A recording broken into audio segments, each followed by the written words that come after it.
none se nguko umuntu arabura gusaba ijuru avuga ngo mana uzamije kandi n'umugenzi ujya mu ijuru n'umugenzi ujya mu ijuru ariko marasaba imodoka mana b'imodoka mama faranga kandi iyo modoka wasanga Imana irimo kuvuga ngo nizamuhita none se tawo nzahuke yaravuze ati ndashima Imana ko impaye imodoka agiye bugani umushyize hasi iyo yamurangiza wabwirwa n'iki imodoka urimo gusaba ko atari zakwica mwese ni kwica atabonye ubugingo ubundi Bibiliya ikongera ikatubwira rega ngo tuzabona y'amaso yacu atigeze kubona amata rero amatwa atigeze kumva umva amata yaho barakuzanira bakavuga ngo ngakira amata niko bakubwira no wayareba ntumenye ngo ni amata nuvuga ngo ibintu byinshi biracyajimije n'abantu bakubeshya ngo bajyayo ngo bakubonye 100%. Nukuvuga ngo arabikwereka ariko akayita gukuramo ntabwo bisobanura nubwo amata ntabwo nabuze uko nayasobanura. Wewe wasomye uze? Amata yaho ni wamenye ibyo ari byo. Gusa wumva ari umunezero uranywa kumva ni umunezero. Wewe waranyweyeho kuryoherwa mu kanwa wumva umunezero. Nuwita ngo umunezero mwinshi ariko sinicyo gusa no kwereba gutya bita bigucika. None se inka zaho zirakamwa cyangwa abateretse ahora nanga nabonye. Zaburi ya mbere. Nana Yesu iteka mwijuru biduteru umunezero bikatwishimisha mwisi n'umushyitsi sinzayihoramo ahubwo ndi mu rugendo runjyana mwijuru mwisi n'umushyitsi sinzayihoramo ahubwo ndi mu rugendo runjyana mwijuru rugo rw'Imana ajya runyereka durora runyegereye arubishurira bituma nifuza cyane kugerayo niyo mwandu babimana Yerusalemu bituma nifuza cyane kugerayo niho mwandu babimana Yerusalemu Pawulo yaravuze ati tuzabana iteka ryose n'Imana niko tubise iryo sezerano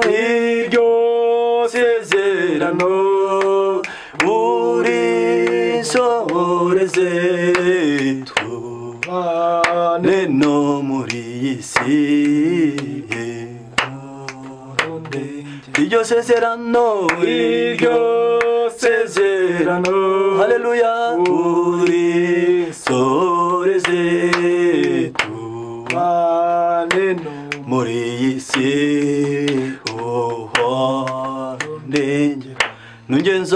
nungenza utyo mwami umwuka nuhera urupfu ruzanyinjiza aho batagipfa niho nza kumenya yuko zimukiza ntiratira imbere yawe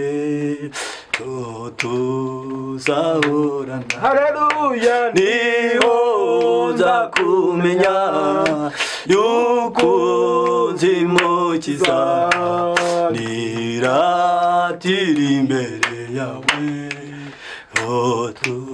tuzahorana niho nza kumenya yuko zimukiza ntiratira imbere yawe ko tuzahorana haleluya haleluya haleluya Amen. Yesu aguhe umugisha mukozi Imana. Yesu Turabasuhuje inshuti z'umusaraba, abantu mudukurikira kuri Zaburi ya Mbere TV, turabasuhuza mu izina ry'umwami wacu Yesu Kristo, tubifuriza amahoro y'Imana aho muri hirya no hino ku isi. Shalom shalom shalom mutorero ry'Imana. Abari mu Rwanda, Imana y'amahoro ibishimire. Abari i Burundi, abadukurikira bumva ikirundi, Imana y'amahoro ibumugisha. Abari ku migabane itandukanye igize isi yacu, ndabizi ko mudukunda muri benshi. Hari abantu bari muri Canada badukurikira umunsi ku munsi, aba diaspora badukurikira ku munsi. Imana y'amahoro ibahe umugisha. Turabishimiye. Dushimye Imana uyu munsi yongeye kuduhuza. Jye n'umukozi w'Imana. Yesu ashimwe umukozi w'Imana. Yesu nahimbazwe cyane. Ndamubasuhurije mu izina rya Yesu Kristo rikomeye. Hashize iminsi myinshi cyane tutaboneka imbere ya kamera za Zaburi ya Mbere TV kubera impamvu zitandukanye, ibitero by'umwasatani biba ari byinshi, ariko ijambo ry'Imana riratubwira ngo, rirakubwiye ngo nubwo amakuba n'ibyago ku mukiranutsi ari byinshi, ariko Uwiteka mukiza muri byose. Amen. Imana iduha umugisha, Imana iduha n'umugisha. Wowe udukurikiye utarakora subscribe, turagusabye ngo uyikore. Nimba ari ubwa mbere udukurikiye, kora subscribe, niyo nkunga ya mbere ngusabye. Ikindi umwuka wera gushoboza uzakora iki ngiki. Subscribe, share, like na comment. Yesu aguhe umugisha. Hanyuma dushimye Imana yongeye kuduhuza turi bazima, tudapfuye, tudapfiriye mu byaha, tudapfiriye muri uyu mubiri, kandi turabagenzi bakomeje urugendo rujya mu ijuru. Imana iduha n'umugisha. Hari akantu abarokore bakunda kuvuga kera, umuntu agasuhuza abantu ati ndi umugenzi ujya mu ijuru. Abari mu rugendo turi kumwe. Haleluya. Namwe ndabizeza ko abantu bari mu rugendo rujya mu ijuru turi kumwe. Uyu munsi inkuru nziza utubiki Imana yashyize iki ku mutima wawe? Ikintu babikiye ni byinshi. Turabakunda cyane nk'uko wabivuze, abagenda dukurikirana impande n'impande, tugira abantu hanze no mu Rwanda. Ariko Imana ni nziza. Ndabona wateguye ijuru, ibintu by'ijuru. N'iyindi ndirimbo twaririmbaga yavugaga iby'ijuru. Reka dusome ibyahishuriwe Yohana ibice byaho 4 umurongo wa mbere. Haravuga ngo, hanyuma y'ibyo ngiye kubona mbona mu ijuru urugi rukinguye, kandi numva ryajwi nabanje kumva rivugana nanjye, rimeze nk'iry'impanda, rimbwira riti, zamuka uze hano nkwereke ibikwiriye kuzabaho hanyuma y'ibyo. Yes. Yego. Muri ako kanya mba mu mwuka, nuko mbona intebe y'umwami iteretse mu ijuru, mbona n'uyicayeho. Uwari uyicayeho yasaga n'ibuye ryitwa yasipi n'iryitwa sarudiyo, kandi umukororombya wari ugose iyo ntebe usa na simaradido. Iyo ntebe yari igoswe n'izindi ntebe 24. Kuri izo ntebe mbona abakuru 24 bicayeho, bambaye imyenda yera, no ku mitwe yabo bari bambaye amakamba y'izahabu. Kuri ya ntebe y'umwami haturuka imirabyo n'amajwi yo guhinda nk'inkuba, kandi amatabaza 7 yaka umuriro yamurikaga imbere y'iyo ntebe. Ayo matabaza niyo myuka 7 y'Imana. Amen. Wenda ntacyo turaza komeza dusoma n'indi mirongo, ariko ijambo nashaka kuvuga ngo ibyashyuwe Yohana. Ni Yohana ari mu kigipati. Ibyashyuwe Yohana. Ubwo nibyo tugiye kugendera. Katwanda dushima Imana, umwuka wera abe mu ruhande rwacu. Data, mu izina rya Yesu Kristo rikomeye, tuje imbere yawe. Turagushimiye ubuntu bwawe butangaje, turagushimiye urukundo rwawe udahwema kutwereka ku manywa na nijoro. Haleluya. Ndagushimiye mwami Imana kuko uri Imana yo kwiringirwa. Ndagushimiye ko uyu munsi wawuremye kugira ngo tunezererwe, tujye kugira neza kwawe. tuje hano si ku bwacu, tugushimiye tuje tuzanye inkuru nziza ku bantu bose badukurikiye, buri wese udukurikiye. Nyemerera umwuka wera mu ruhande rwacu mu izina rya Yesu Kristo, kandi nyemerera amaraso Yesu atugote mu izina rya Yesu. Ko urupfu kuri we, ngo Satani yari yamaze kubamba, ngo Satani yari yamaze kubyanzura, ubwami bwawe bumwongeye misiyo kubaho kugira ngo nyemerera imitima ikomeze kugende, iri jambo ribashe kumenagura imitima ya benshi, kandi ribashe kugira ibyo ridukumbuza ubwami bwawe kubw'ubuntu n'imbabazi zawe, mu izina rya Yesu Kristo rikomeye. Amen. Amen. Urakoze cyane. Amen. Waruvuze ku byahishuriwe Yohana. Yohana ari ku kirwa cy'Ipatimo. Iyo dusoma amateka ya Yohana, uyu Yohana ni wabaye intumwa ya Yesu, kandi Yohana yabaye n'intumwa ya Yohana, uyu yabaye intumwa ya Yohana. Ikintu kukivuga ntabwo intumwa ya Yohana, nuvuga ngo Yohana, hari Yohana w'intumwa ya Yesu, kandi nawe wanditse ibyahishwe ubwo ari mu kirwa Ipatimosi, kandi none Yohana niwe wabaye intumwa ya Yohana umubatiza. Kuko mu bantu bashobora kuba baragiye gusura inshuti yagiye kumusura ari we Yohana, aravuga ngo mugende mumubwire, aravuga ngo niwe cyangwa hari igihe kigezo kijya gikomera kikata ku muntu kikamuzenguruka, akavuga ngo niwe cyangwa dutegereze undi. Tujya tugira intambara ku bana bacu b'abakobwa, ubundi Satani akuza ikigeragezo kugira ngo abashe kukwinjiza mu bintu bibi. No kuvuga ngo umwana w'umukobwa Imana ikavuga ati ndi Uwiteka nzagukorera ubukwe, ikabuvuga, ariko akabona abandi bomba arashaka, akageza igihe uwo barambagizanyije ntibabane, uwa kabiri akavuga ati ariko niwe wavuze. Hahirwa abwiye n'umwami Imana, hahirwa 45, hahirwa abwiye n'umwami Imana, kubyo abwiye n'umwami Imana bizajya gusura, bizasubira gusura. Hahirwa ubabwiye n'umwami Imana, kubyo abwiye n'umwami Imana bitazabura gusohora. Ni Matayo, ni Luka igice cya mbere, Luka igice cya mbere 35, ndagira ngo banze uya 35 wa 45. Luka igice cya mbere,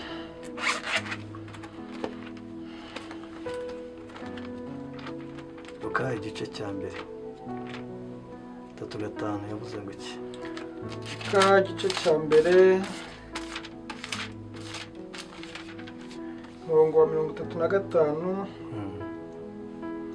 aravuga ngo marayika aramusubiza ati umwuka wera azakuzaho n'imbaraga zisumba byose zizagukingiriza, nicyo gituma uwera uzavuka azitwa umwana w'Imana.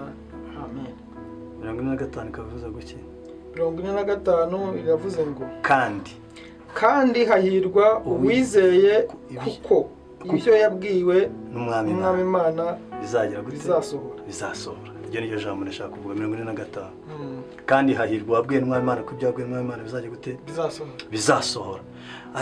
Haleluya. Aho se ndashaka kugira icyo nashaka kuvuga, ni ukuvuga ngo izi nda bose barabyara, habyivuka Yesu, hanavuka nde, ariko bigaragara ko Yohana yavutse mbere ya Yesu. We yavutse mbere, urumva ngo yambwiye ngo iyo ndusamye uku n'ukwezi kwa 6 Elizabeth mwene wanyu atwite, urumva we yasaga nkamuruta. We rero yahise ajyanwa mu butayu, ajya kuvuga ubutumwa, abwiriza abantu, barahinduka, ahura na Yesu. Ndetse Yesu Yohana aramumenya, amenya uwo ari we, ariko mu gihe amaze kumumenya, bakimara kumubatiza bahise banatandukana, ntandi bongeye guhurira. Aha Herodiya niwe wagambanye, asaba Yohana kugeza igihe bamufatiye banamufunze. Afunzwe agiye muri gereza, kuko hari imihango y'abatemeraga ko iyo ni amateka ya Yohana turimo kumva, kuko nibemeraga ko babana. Noneho Herodiya biramurya, avuga ati buriya kera hari abavandimwe ntago bemeraga ko abavandimwe babana, ntago byashobokaga. Noneho we yasaga nk'ari umwe mu muryango. Noneho nkayo Yohana wari umuhanuzi ntiyemeraga ko Herodiya abana na Herode. Noneho biba ngombwa ko agambana, arafungwa. Ariko nubwo yafunzwe, agambanirwa, ariko nubwo yafunzwe ntago Herode yashakaga ko bamwica. Ariko noneho bitaga umugore we yashaka ko bamwica kugira ngo bibane nta n'ikibazo kibayeho. Byaje kuba ngombwa rero ko habaho ikintu cy'uko yohana ajya gusura yohana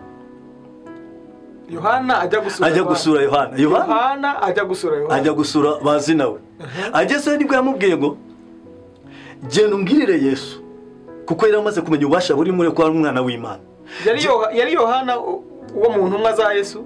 Oya, Yohana mu ntumwa za Yesu niwe waje gusura Yohana uriya wagiye mu kirwa cy'Ipatimusi. Oya, Yohana wagiye mu kirwa cy'Ipatimusi niwe wari intumwa ya Yesu, niwe waje gusura uwo baciye igihanga. None nibwo Yesu yabwiye Yohana nako Yohana mugenzi we yamubwiye ati genda umubwire ngo abantu barakira iki byose. Genda ubwire Yesu ibyo urimo kubona ko mbabaye kandi meze nabi, ndabizi afite ububasha bwo kuza kunkura hano. Ngo ageze aramubwira ati ihangane, hari ukuntu ikigezo cyiza ati ihangane. Yesu nibuka ko yamutumyeho ati mugende mubwire ibyo na ubwa kabiri ubwa mbere aramubwira ati ihangane, aje aramubwira ngo genda umubwire ngo ariko ngo ibyo ibibazo mfite uko bamboshye ingoyi bamboshye ntabyo urimo kubona, genda umubwire azamfunguze. Aramubwira ati ni aho bigeze se, genda umubwire ngo imumyize mu ibipfamatwi birumva abantu barakira kandi hahirwa ibyanjye bitaza kandi bazaguca umutwe. Yesu ahita amuhanurira ati bazaguca umutwe, umubwire ati nta nubwo uzava muri iyo gereza. None hari ukuntu twari tugeze hano ukuntu hari igihe umwana w'umukobwa Imana imubwira ngo ntuwiteka nkusa ubukwe, akabona bavukana abaturanyi bose maragenda bakora ubukwe, nta kindi kintu Satani barimo kugusatiriza abagira ngo ujye mu bapfumu. Ubu muri misi tuba twasengerana abantu bagiye mu bapfumu barimo baratugora kuko iyo hagati bagwa n'abantu bose batwumva, nta muntu ujya mu bapfumu ngo bamuvure, ahubwo bamuha kandi gati nibyo yisiga, ahubwo yaza noneho bya bintu bigakura. Turimo turarwana n'amahembe y'abantu bajya gucisha abagabo barimo bagiye kwivuza, nabo bagiye kubashyiramo ibindi. Satani nta kuvura agushyiramo ibindi. Rero uyu mwana w'umukobwa akamuhanga imiti y'ishaba, nabo barimo baramuha amahembe yambariraho. Urumva ikibazo? Nuvuga ngo Satani we azana ikigeragezo akakoresha n'ibishoboka byose akakureka nawe ujya kwifuza kugira ngo agufate neza, ariko aravuga ngo usibyo nibyo bazaguca umutwe. Tunabwira abo bana n'abakobwa niba warabwiwe n'Umwami Imana, hahirwa wabwiwe n'Umwami Imana kujya abwiwe n'Umwami Imana bizajya gute bizasohora. Icyo Imana yavuze igihagaraho, ariko si uyu munsi uko ubishaka, si ejo uko ubishaka, ariko igihe cy'Imana kizasohora. Igisomye muri Zaburi usanga mu murongo 25 usangamo inkuru ivuga usangamo ivuga ngo iki? Zaburi ya kangahe? Zaburi 25 usangamo inkuru ivuga ngo isezerano, ivuga ku masezerano ngo ava mu masezerano nta mpamvu bazakorwa n'iki. Ariko iyo usomye hejuru havuga ngo iki? Zaburi ya 25 reka mbere ku murongo wa mbere, ahera ku murongo wa mbere. Uwiteka ni wowe Mana ncururira umutima. Aravuga ngo Uwiteka, urumva yari afite ikibazo, avuga ngo kandi ni Zaburi ya Dawidi, aravuga ngo Uwiteka ni wowe mbwira ibyanjye, mbega yo ndushye mfite intambara byanyobeye niwe mbasha kubwira ibyanjye. Mana yanjye ni wowe niringiye, Mana yanjye kandi yo mwiringiye niwe niringiye, ne gukorwa n'isoni. Abanzi banjye be kunyishima hejuru, abanzi banjye be kunyishima hejuru. Yego, umurongo wa gatatu akavuga ngo siko bizaba ku mutegereza, yego, nta uzakorwa n'isoni. Nawe siko bizaba ku mutegereza, abava mu isezerano ari nta mpamvu nibo bazakorwa n'isoni. Turimo turivugira ku ijuru, ariko tuvuga ngo amasezerano niyo atuma tushobora kubura ubugingo tukabura ijuru. Bibiliya yatubwiye ngo cyavuga ngo ubwo twasoma aya magambo avuga ngo mbona ijuru rifungutse, ni ukuri ijuru ririho. Ndibuka igihe kimwe ijuru ririho, ndibuka igihe kimwe nigeze kubona mbona ngo nari maze igihe ndimo gushaka kumenya amakuru y'ijuru n'ikuzimu. Wowe none ndangije ngo ndyamye ngo mbona ngo umuntu araje arantambagiza, anyereka kuzimu, anyereka ibyumba, agenda anyereka amakategori y'ibyumba, anyereka ubuzima bwaho, mbonamo n'ahantu ndabamenya. Ariko ubwo yankuraga ese nshaka kuvuga ibyo kuzimu cyane, yahisa ananzamura ajya kunyereka mu ijuru. Haleluya. Uziko birivuga ngo nimuhagarika imitima mwizere Imana. Muri Yohana kwa data ni Yesu wabigaga. Muri Yohana bice 14. Kwa data hari amazu menshi, iyo abadahari ariko nzagaruka kubajyana kugira ngo ahari natwe tubeyo. Nta kindi kintu nibyo twatuma guherezaho, ndavuga ngo impumyi zirahumuka, ibipfamatwi birumva, nibyo bazaguca n'umutwe. Ni ukuvuga ngo Yohana muri kiriya gihe icyo Imana yashaka n'ubugingo bwa Yohana. Hari abantu bafite amasezerano y'ijuru, ako kana kandi bafite amasezerano n'ubugingo. Rero umuntu ikizakura ko umuntu afite ubugingo, hari ibintu byinshi Imana ibireba kavuga ati umuntu atunga imodoka arabura ubugingo, natunga amafaranga menshi arabura ubugingo, ugasanga afite ukuntu Imana imubeshejeho kugira ngo azabone ubugingo. Ikubeshejeho mu kirere mu kinyenga cyane. Umwanzi agashaka kugira gutya kugufata reka da. Ndavuga Satani n'ingabo. Satani washaka ariko Imana ikakwimana kuko yakwemereye ubugingo. Irashaka kuzaguha ijuru. Kandi ikintu cyamaniye Satani mu ijuru, yazi ibyiza byo mu ijuru, yavuze ati ngewe iby'ijuru ndabibuza, ariko icyitwa waremye ntago azabona ijuru. Rero Satani atugeragereza mu by'Imana ivuga kugira ngo tuzabure ijuru twese turimbuke. Oya wenda tukira aho ngaho nkomeze. Nkumbuje ijuru. Yego. Nkumbuje ijuru. Twibukiranye nk'abarokore nk'abakozi b'Imana. Yego. Abantu bigeze umuntu wakijijwe usubije amaso inyuma ukibuka umuhamagaro wa mbere uko watangiye, ukuntu wagereye Yesu umwami n'umukiza, ukibuka inyota n'ishyaka wari ufite byo mu murimo w'Imana, ukumva ukuntu wari ufite gukunda ijuru. Yego. Aka kanya sinzi ikintu gikamuye abantu bagakunda iby'isi cyane kubirutisha iby'ijuru. Yego. Watwibutsa gake cyane wenda bike cyane ku bintu bibera mu ijuru, ibintu biri mu ijuru dutegereje, ibintu dutegereje mu ijuru, bizera Yesu Kristo nk'umwami n'umukiza bazabona ubugingo. Ni ibiki bidutegereje? Nge mu bintu bidutegereje wenda ndavuga ibintu nka bine niboneye. No kuvuga ngo kera mu gihe cya kera umuntu wese yakizwaga avuga ngo yakizwaga atumbiriye ijuru, ariko muri kiye turakizwa mu mibare. Tubara Imana nayo mbega tuyibara, nuvuga ngo dukizwa ngo nimpaka nanjye ndakora ibi. Ariko kera umuntu wese ntago yitagaho iby'isi, wese yabaga atumbiriye ijuru. Ariko kubera ko Satani afite imbaraga, wenda iyo usomye hariya muri Matayo, hani muri Matayo 24 harimo umurongo wenda 24 harimo wenda handi ku murongo wa kangahe wa 5. Matayo 24 umurongo wa 5. Havuze kuko benshi bazaza biyita izina ryanjye bati ninjye Kristo. Bazayobya benshi. Muzumva iby'intambara n'impuha z'intambara. Wenda yirekeraho aho gatana kuko benshi bazaza biyita izina ryanjye bati ninjye Kristo. Bazayobya benshi. Icyo nshatse kuvuga nako konyine nashaka kuvuga, ni kuvuga ngo kera agakiza kari agakiza, ariko bagakiza karavanze. Impamvu kavanze muri iki gihe, Satani yongereye ikintu cyitwa ubukana. Ibintu birazamuka, ibintu birahenda, abantu barahamutse, abantu bafite ubwoba, abantu bafite inzara, abantu benshi bafite ubwoba bwinshi. Kandi twasomye wenda mu Baheburayo igice cya 10:37 baravuga ngo haracyasigaye igihe gigufi cyane kandi uzaza ntago azatinda. Ntago abantu bagendera kumvuga ngo uzaza ntazatinda, ahubwo bafite ubwoba. Ariko bivuga ngo umukiranutsi azabeshwa no kwizera, ariko nasubira inyuma ntago Imana izamwishimira. Vuga Satani afite gahunda yo gushaka uburyo bwose anamuramo iby'umwuka, iby'ijuru bigashira mu bantu. Iyo turi mu masengesho tuba turimo kubarana, nisenga amasengesho y'imisi 2 Imana irama akazi, nisenga amasengesho y'imisi 3 Imana irama amafaranga, nisenga amasengesho Imana irama uvuye muri Canada, abadiaspora turabona abadiaspora badufashe twubakira iriya nzu Imana ngiye gusenga ariyo nshaka. Urumva kera umuntu wese yatumbiraga ijuru, ibindi akabibona bije nk'inyungu, ariko yabaga ijuru ari ryo arimo gutumbira. Ugasanga umuntu kandi uko turimo kugenda tutumba, kandi ijambo ry'Imana riravuga ngo mubanze mushaka ubwami bw'Imana no gukiranuka kwayo, ibindi byose muzabyongerezwa, bikaza ari inyongezo bikaza. Ariko urumva niko kera bari bikagutera n'amashimwe ukajya gushima Imana uti Imana yangiriye neza, Imana yangiriye. Uko niko kera bajyaga basenga kuvuga ngo mushake ubwami, mushakashake. Undi gushaka ni nk'ikintu cyabuze, ariko ukagira ishyaka ryo kugishaka, ugira umugisha rero wagishyikira ukavuga ati rero sikiri buncike. None turimo turashakashaka ubwami twabubona, twashakashaka n'Imana twayibona, tugatanya kuyibwira ibidakenewe. Kandi ibidakenewe ejo bundi nabo bajwe n'akantu uvuga ngo Satani ntago ari umuremyi, nta n'ikintu ugeze arema. Ariko ibintu byose Imana yaremye ngo Satani abikoramo kugira ngo abigire byiza cyane, abisige cyane, kugira ngo abantu benshi babigendereho kujya babura ubugingo. No Satani igeze arema abakobwa, Satani igeze arema abahungu se, ariko akoresha uburyo bwose abahuza bagasambana.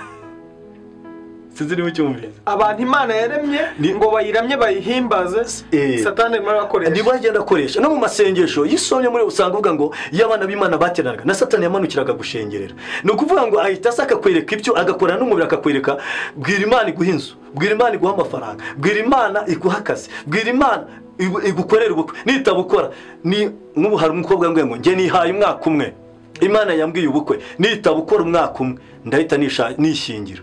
Kandi kuko umwaka ushize Imana itamukoreye ubukwe yahise yishingira, ubu yarabyaye. None igitangaza yishingira ku mugore, ku mugabo ufite umugore. Urumva Satani nta kindi kintu ashobora kuguhemba, ahora kubabaza, agakwereka ko akweretse ibintu byiza, ariko wamara kubyinjira ubu yarambwiraga ati urugo rurananiye.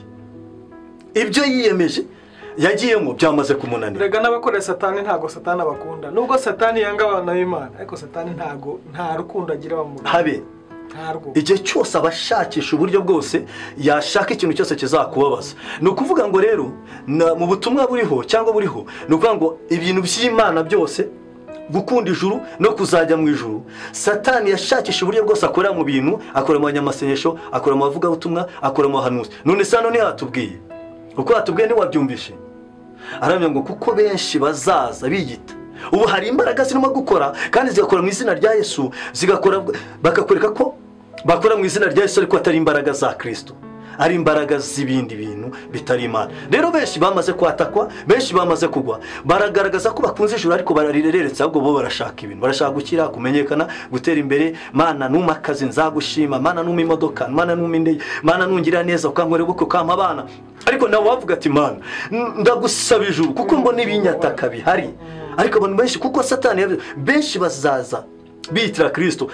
Urumva benshi baraza bakinjira mu masengesho, abayobora mu masengesho biki byose barimo barashaka. Ariko ngewe ubwo nabonaga ijuru rifungutse, ubwo nabonaga ijuru rigeze gute rifungutse, twasomye handi muri amagambo byashuye, aravuga ngo hanyuma y'ibyo ngiye kubona mbona ijuru. Yohana aravuga ngo hanyuma y'ibyo ngiye kubona ijuru, mu ijuru urugi rukingutse, mbona ijuru rafungutse, kandi numva ryajwi nabanje kumva rivugana, kandi numva ryajwi nabanje kumva rivugana nanjye, rimeze nk'iry'imanda, rimeze nk'iry'imanda, rimbwira riti zamuka uze hano, zamuka uze hano nkwereke ibikwiriye kuzabaho hanyuma y'ibyo, ibikwiye kuzabaho hanyuma y'ibyo. Niyo wanarekera. Ni ukuvuga ngo Yohana yari mu kirwa, twigeze tuvuga amateka ye, twagiye tunyuranya ibintu tukagenda tubivanga, ariko abantu bazivangurira. Turimo tuvuga amateka ya Yohana, tuvuga uburyo Yohana na Yesu uburyo bari abavandimwe, ariko birangiye Yesu amuhanuriye ngo bazaguca igihanga. Uyu mwana rero uw'uyu mugore Herodeya ngo yaragiye abyinira se, aranezerwa, ubuhanuzi busohora da bamuciye igihanga. Ngo arangije ngo amaze kubyinira se, ngo isi aravuga ati mwana wanjye nsaba icyo ushaka cyose niba ari igihugu. Yaranamukopeje, aramubwira ati ngenda ndashaka ko umpa igihanga cya Yohana. Ngo ise ngo ararira yubika umutwe kuko Herode yari yabimusabye, ngo yubika umutwe kubera iki yabiriraga, avuga ngo ni gute ushobora gusaba igihanga. Hari abantu bajya basaba nabi, biravuga ngo nicyo gifite akamaro, cyangifite akamaro. Gusaba umutwe wayo, yambwiye ati mwana wanjye gusaba umutwe wa Yohana urakumarira iki? Kutari buburi nyoboye igihugu, nyoboye ingabo, abantu benshi bakubamira, abantu benshi bakaza bakahubegera, ugahabwa icyubahiro, ugahabwa ikuzo, wakicarana nanjye iminsi yose aho nzajya nicara. Ni gute ujya gusaba igihanga? Rero hari abantu bajya gusaba bakanasaba nabi, no mu nzu y'Imana, no mu nzu y'Imana, abakozi b'Imana ari igihe bagasaba nabi. None se nguko umuntu arabura gusaba ijuru, avuga ngo Mana uzampa ijuru, kandi n'umugenzi ujya mu ijuru, n'umugenzi ujya mu ijuru, ariko marasaba imodoka, Mana mpa imodoka, mpa amafaranga, kandi iyo modoka wasanga Imana irimo kuvuga ngo nizamuhita. None se tawe nzahuke?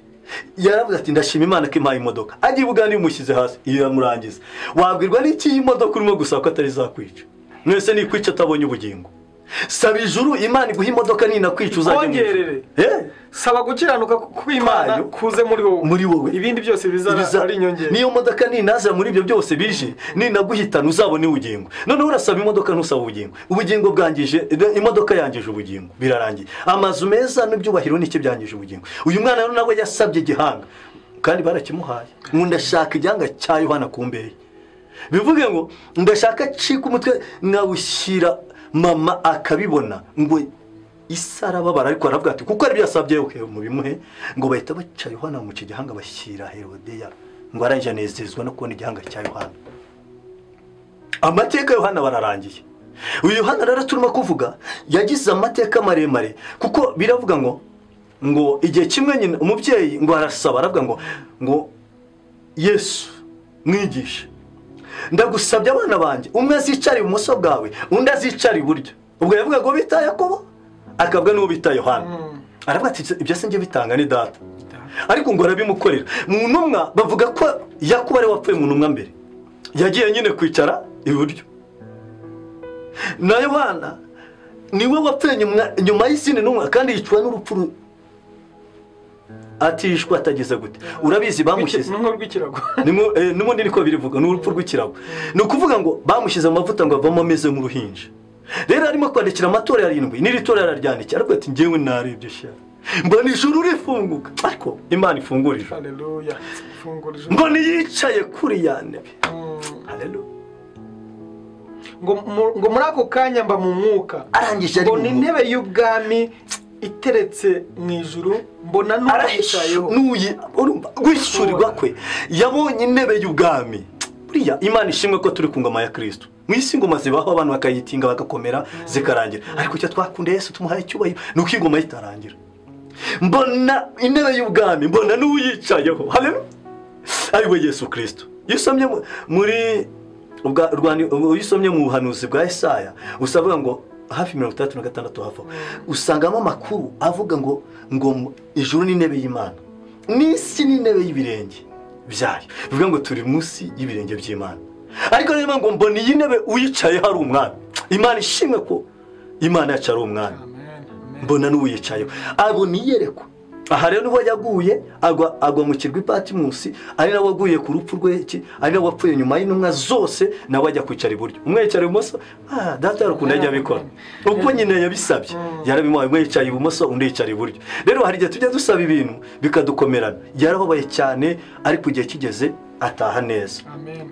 Wigeze kuvuga uti nigeze kugira amahirwe yo kunyarukira pfiriya hejuru hariya wageze yute wabonye iki? Njyewe nagiye kubona njyamye nagize amahishuriro 2. Ishuri rya mbere nuko nabonye Kristo ari mu kirere aramfata aranjyana. Aranzamukana angezayo. Buriya aya mazumva bubaka inzu zirateguwe aya mazu kandi aya mazu nigeze mbibwira abantu inzu wisomye ngo kwa datari y'amazu menshi hari muri Yohana ubutumwa bw'isi ko bwanditswe na Yohana ibice byaho 12 umurongo wa 2 usoma neza usabwa ngo kwa datari y'amazu. Ni ukuvuga ngo ubu natwe baka kanya inzu zirimo zirarimbishwa ubu butumwa inzu yanjye shyiraho itafari ubu no kuvuga ngo ubutumwa turimo kuvuga izirimo irubakwa. Ni ukuvuga ngo ibikoresho twubakisha byose biva mu isi. Nigeze kubona iyanjye nyibona ari umusaka ndababara ariko n'imbere kure cyane ariko ndimo ndashyiraho itafari. Ubu urimo urashyira ukubura utunganya uko yeza uko abana nayo uko yegera. Noneho iyi nzu uko uvuga ngo aka kanya ukajya gusura kwa muganga muri gereza nako kwa muganga abarwayi uko ugeze kwa muganga ubikoranye ariko atari byo kwihimbaza atari kugira ngo bakubone utari kujya kwifotoza ubikora gusa udakeneye nuko babibona. Aka kanya hari batiri rijyaho uko ujya muri gereza ukareba abari muri gereza hari batiri rijyaho hari karori rijyaho ariko byose ni ukuvuga ngo uko umuntu yubaka kandi uko ugenda ubwo niko bigenda inzu yawe isenyuka kugeza igihe izasigara ari itongo kandi ikibanza cyawe nta wundi muntu ukijyamo. Warabibonye? Nta wundi ukijyamo izakujyana ikwerekeye ikubwira ati dore aho wagombaga kuba naho ariko ntabwo wigeze ugira gute uhatunganya dore warubatse birakunanira none dore harasenyutse. Niyo mpamvu bidusaba igihe cyose guhora twubaka. Iki ni ikintu cyanejeje umutima wanjye ni ukuvuga ngo mu ijuru ushobora kumara amasegonda 30 amasegonda 30 nako ushaka kumara nk'iminsi 2 ukamera nk'umaze isagonda rimwe. Ni ukuvuga ngo buri kintu cyaho cyose kikubera gishya. Ikintu cyaho cyose kigena kikubera gishya. Simvuze ko nabonye Imana Yesu niwe na muntu nabonye. Yesu naramubonye nigeze kuntembereza ku giti cy'ubugingo umugezi w'ubugingo nako urahagera. igiti cy'ubugingo, akwereka igiti cy'ubugingo, akwereka inzu zamo, akwereka amakamba. Aya makamba uko tugenda tuyakurikirana, ikamba hari abamarayika bashinzwe kubura badoda amakamba. Ntabwo ari wowe wanjyanye, yaranzamukaga akingezayo, nsanga ahita ahamagara abamarayika b'abana ariko bakiri bato, abana buto cyane nubwo barantembereje, bagenda bakwereka. Noneho aha hantu bicaye babereho iyi ngiyi yanditseho Kajeni, iyi kanzu. Noneho ibintu byose ukora hari inyenyeri ijyaho, hagenda hajyaho amanyenyeri. Buri kintu cyose ukoze hari inyenyeri ijyaho. Noneho kwa kuntu ujya ukora nabi handi hari inyenyeri hajya ikizinga, ibitaka. Nuvuga ngo hamwe hari inyenyeri kuko inyenyeri ziba zishashagirana cyane, ariko hahandi hagenda inyenyeri ivaho hakahita hajyaho ibitaka, nyine hakajyaho ikizinga, handi hari inyenyeri. Kugeza igihe inuza yose yariho inyenyeri nyinshi yose igenda ihinduka ibizinga. Ni ibyaha abantu bagenda bakora kugeza igihe umwenda wawe uzahindanira, kugeza igihe umwenda wawe ubananira, bakagoragoza ukabananira, bakawufata bakawushyiraho bakituriza, bagakomezanya n'abakomeje. Ikindi kintu nakunze kuriya kuntu bavuga ngo inyanja y'ibirahuri, urayireba ukabona ni inyanja, ariko wakora gutyo ukabona bimeze nk'idongo, ariko ukabona harashashigirana, ukabona ni inyanja, ariko ukagenda hejuru yayo.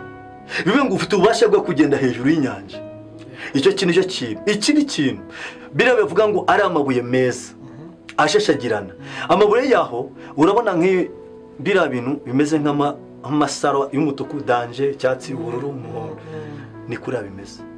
Mbega nuvuga ngo indabyo zaho uzikora gutya ku buryo waruca gutya ntirucike. Ni indabyo zimeze nka parasitike kandi atari parasitike, ni indabyo nziza cyane, ariko za ndabyo iyo ugize gutya zihinduka icyatsi, umuhondo, umutuku. Mbega ibintu byaho byose ni ibintu bigutunga bishyashya gusa, byose ni bishya. Ubundi Bibiliya ikongera ikatubwira rega ngo tuzabonayo iby'amaso yacu atigeze kubona, amata rero iby'amatwi atigeze kumva. Umva amata yaho barakuzanira bakavuga ngo ngakira amata, niko bakubwira. Noneho wayareba ntumenye ngo ni amata. Nuvuga ngo ibintu byinshi biracyajimije, n'abantu bakubeshya ngo bajyayo ngo bakubonye 100%. Nukuvuga ngo arabikwereka ariko akahita gukuramo ntabwo bisobanura. Nubwo amata ntabwo nabuze uko nayasobanura. Wewe wasomye hose amata yaho ni wamenye ibyo ari byo gusa wumva ari umunezero, uranywa ukumva ni umunezero. Wewe waranywe aho kuryoherwa mu kanwa wumva umunezero gusa, nuwita wumva umunezero mwinshi. Ariko si nicyo gusa, no kwereba gutya bihita bigucika. None se inka zaho zirakamwa cyangwa abateretse aho nanga nabonye ubwo ni igikombe bakwakira, ariko utamenye ngo ubwoko kimeze gute, n'ibintu byabo byose ku buryo utavuga se amata abonaga yera, ntabwo bisobanukirwa, ntabwo wabisobanura. Ese niba uricaye ubona imeze gute, ntabwo bisobanura. Ese iyo myenda abonaga isa gute, nukuvuga ngo byose urabibona ukumva wabisobanura ariko bikakunanira. Hari irindi yerekwa nigeze kugira, ariko ryo hashize iminsi ari nka 2014 gutya. Yego, ngiye kubona mbona mu ijuru murahageze. Yego, ariko nibona ahantu hameze nko muri stade. Hari intebe nyinshi cyane nkameze nkagiye ku munsi mukuru. Nagera ku ntebe bakambwira ngo iyi ni ya runaka, iyi ni ya runaka, iyi ni ya runaka. Noneho nza kubabazwa, hari intebe nageragaho ngasanga irubitse gutya, irahengamye nyine. Bakambwira ngo iriya ni ya runaka, ngo ntabwo ahagaze neza, nyine bayubitse. Yego, ubwo hakaba ngera ngasanga nta n'intebe ihari, bakambwira ngo uyu mwanya ngo ni uwa runaka, nta ntebe irimo, nta cyicaro afite mu ijuru. Yego, uzi ko nahawe umukoro wo kubyuka nkajya mpamagara abo bantu, abo nzi nkabahamagara nkabaha message yawe, nkababwira intebe yawe bimeze gutya na gutya na gutya na gutya. Ngiryo ikimbabaza nuko abana b'Imana iyi minsi batarimo gukumbura iby'ijuru bahugiye. Nakuvuga ngo wenda intego yacu cyangwa ibyo twihaye haracyasigaye igihe gikufi cyane, kandi uzaza ntazatinda. Ni ukuvuga ngo babyumva batabyumva, babyemera batabyemera, Satani afite uburyo bwo kutwereka isi tugahamurwa n'amafaranga n'akazi n'ibiki. Nta muntu ugishaka gusengera ubugingo, nta muntu ugishaka, ariko ijambo ryatubwiye ngo haracyasigaye igihe gikufi cyane. Imana ije guhemba kandi ije no guhana. Nuvuga ngo abakoze neza bagiye guhembwa bakiri mu no mubiri. Ariko reka tubwire n'abantu ubaka kanya abazadukurikirana, niba koko isi iyo modoka ugiye gupfa yakumarira iki? Iyo nzo abantu barwanira n'ibintu barwanira bajya gupfa byabamarira iki? Ni ukuvuga ngo dushake ubwami gusa bwonyine bw'Imana. Mbona intebe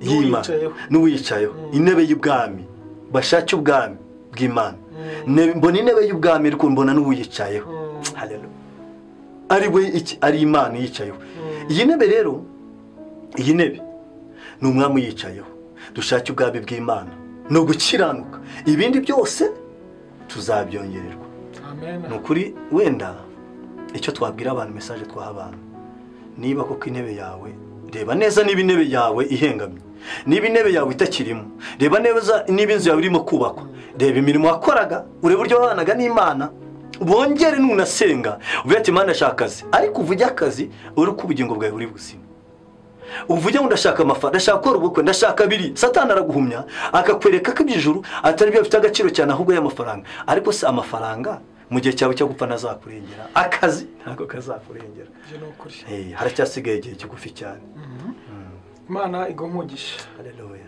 ndumva nkumbuye ijuru sinzi na mwene data dukurikira nimba nawe wongeye gukumbura ijuru ibuka ibihe byiza wahoze urimo kera cyane ugitangira umurimo w'Imana ugihamagarwa igihe uranaga na Kristo igihe uzuzwa mu Mwuka Wera bwa mbere wibuka ibihe byiza wari urimo wongere ubikumbure ku isi ijambo ry'Imana umuririmbyi yaravuze ngo ku isi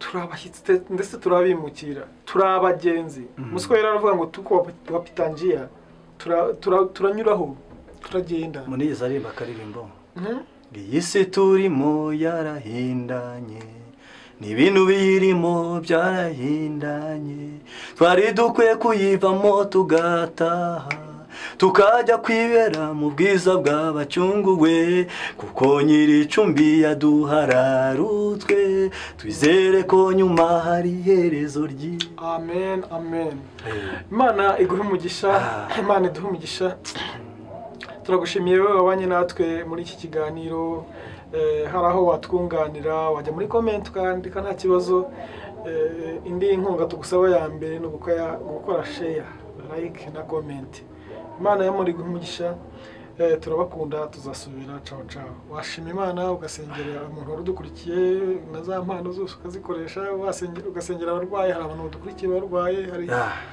urakoze cyane twageze tubwa ijambo rito rivuga ngo ryatuvuze ngo kiritsa ava amasezerano ari nta mpamvu birashoboka ko kanseri umuntu arwaye ari kugira ngo imirimo y'Imana yerekanirwe muri we birashoboka ko diabete arwaye ari kugira ngo imirimo y'Imana yerekanirwe muri we rero tugiye kugusengera wongera ukumbura ijuru wongera ukumbure kuzabana n'Imana nitugusengera ufata ahantu hose urwaye nitugusengera ugire kwizera Yesu aravuga ngo nzasanga kwizera abantu bakigufite bisomye muri Luka 18 usanga murongo hafi ngo hasi usangamo ijambo rivuga ngo ninza nzasanga kwizera ko kiri mu isi bivuye ngo rero buri muntu wese Imana ikimukeneye nuko yizera umuntu naza azasanga kwizera ko kiri mu isi Imana kiri gutunguye ikabikugeza kugira ngo ukize diabete gukize kanseri gukize uburwayi budakira nka sida naza azasanga ukibifite cyangwa nawe uzabagiye mu mapfumu kugira ngo baguhe imiti yo bakwangiza Mana turasenze le chance de dobreya manda ugenesha ya braya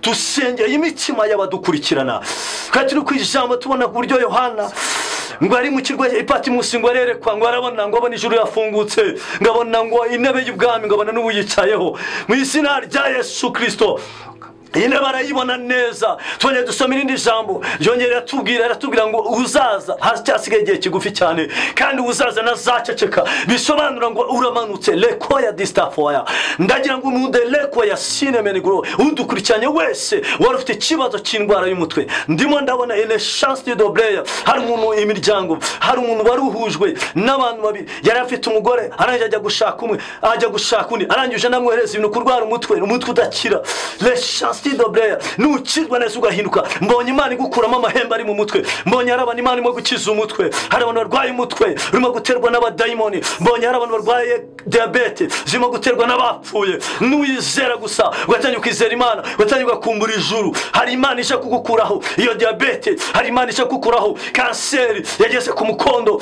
leko ya stansonemo iyo uryamye nijoro hari ibintu bigutera ikagutera mu ijoro kugira ngo bitume dara bafite rendezvous zo kubagwa numvise umwuka w'Imana ambwira ngo hari abagiye kuri bibyima mu nda, hari abagiye gukiza les chances de dobreya, hari abari mu bitaro, hari abari mu ngo, hari abari kure, hari abari hafi, hari abari mu mahanga no mu Rwanda. Ndimo ndabona ngo les chances de uzadukurikirana wese agakoraho akizera gusa akongera agakumbura iby'ijuru, agakumbura Imana. Hari indwara zikomeye zigiye gukira. Uyu muntu wari bagambaniye, warigiye guteza Cyamunara, mbonye Imana imuburanira. Uyu muntu warigiye gusenya, mbonye Imana yubaka. Uyu muntu bazinze ngo atubaka urugo, mbonye Imana igiye kubakira. Mbonye uyu muntu bateje inyatsi yakora buri munsi asubira inyuma, mbonye Imana igusubiza ibyo warahombye. Mestore chance d'obrer, wizera gusa hari ibintu bigiye gufunguka, hari imigisha y'abantu igiye gufunguka kubera ko bemeye guhinduka no gukizwa. Urakoze ku Kristo kujya gufata imitima benshi, ugiye kugarura ibyo Satani yanyaze. Hari abana benshi batuwe bwenge, ugiye kugarura. Hari muri misi hari abihebye. Ndabona uyu mubyeyi, ndabona uyu mugabo, ndabona uyu mukobwa w'imfubyi, w'ibana ufite abana rero, ndabona murabyari wabo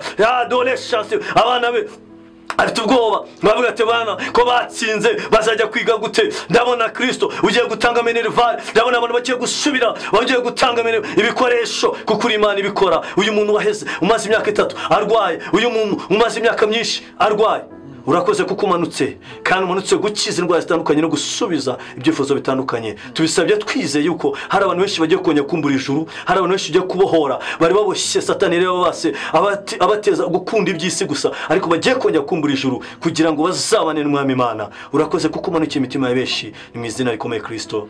Amen. Komera Imana amashyi cyane. Imana yamara umugisha, Imana yamara gukize uburwayi bwawe bwose mu izina rya Yesu Kristo rikomeye. Amen. Turabakunda.